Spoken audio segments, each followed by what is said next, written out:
Sheila, talk about the trip and your players as well.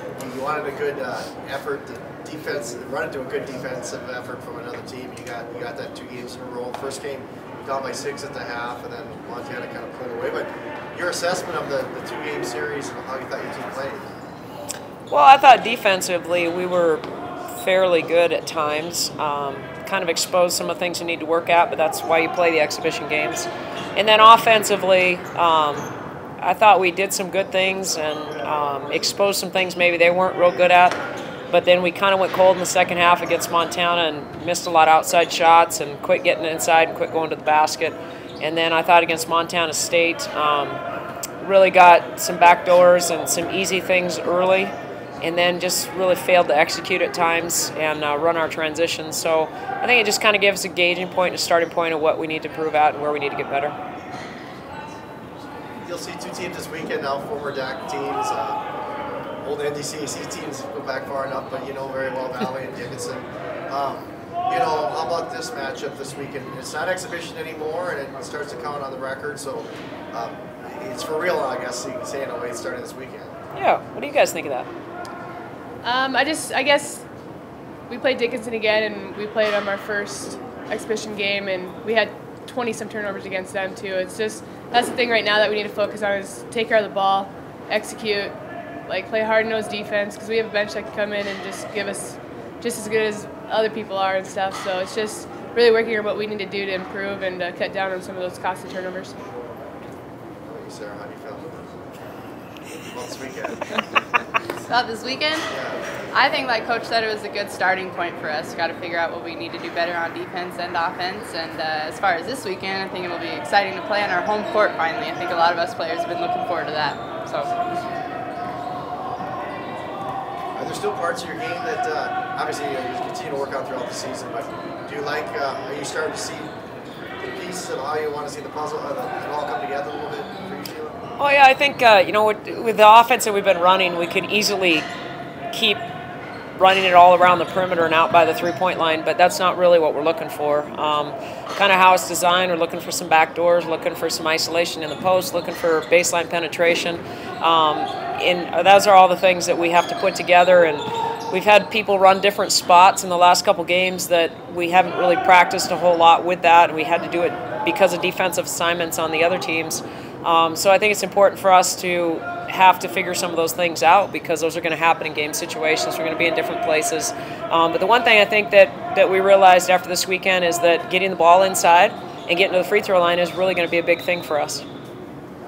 Coach, have you guys been able to identify some of those goals that you want to set for yourselves or as the year goes on, I guess? Well, that's something that we will do definitely this week. You know, we kind of just gathered ourselves. We got back yesterday due to bad weather, and today we had our first practice and film and all that. So tomorrow we'll probably sit down and spend some time kind of setting our goal for the season, where we want to come, how many wins we want, where we think we can finish in the conference, the things that we need to try to do game in and game out, and definitely set our goals for the rest of the year.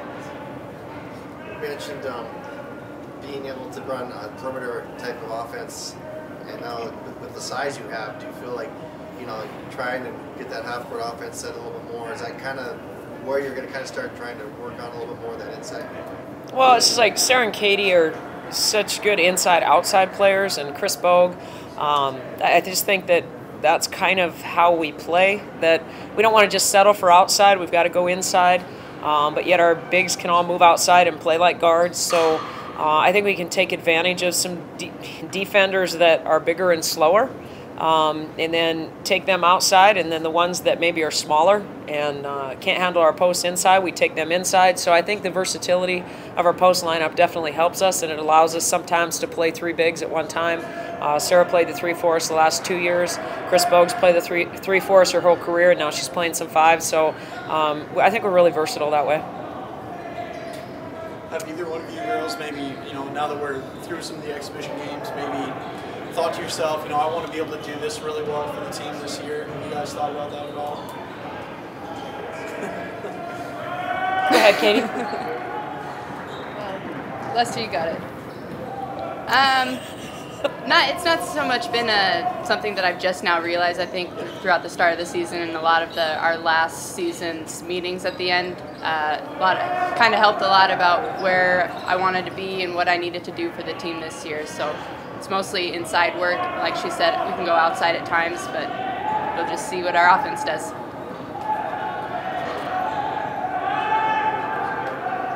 Coach, do you feel like you maybe have more, not necessarily more versatile players, but you're able to take advantage of some of your more versatile players this year?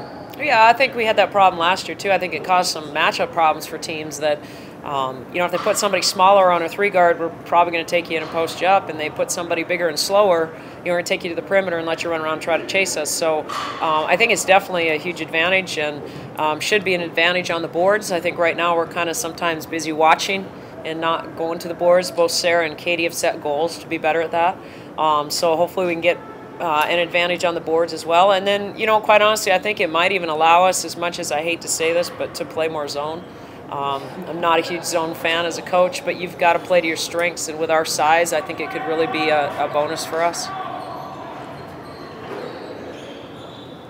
You mentioned you have the versatility again, but you also have, it seems like you have a little bit more depth, even with Caitlin coming in and some of the other height on the block. How much do you think that'll affect kind of the way you play and your success?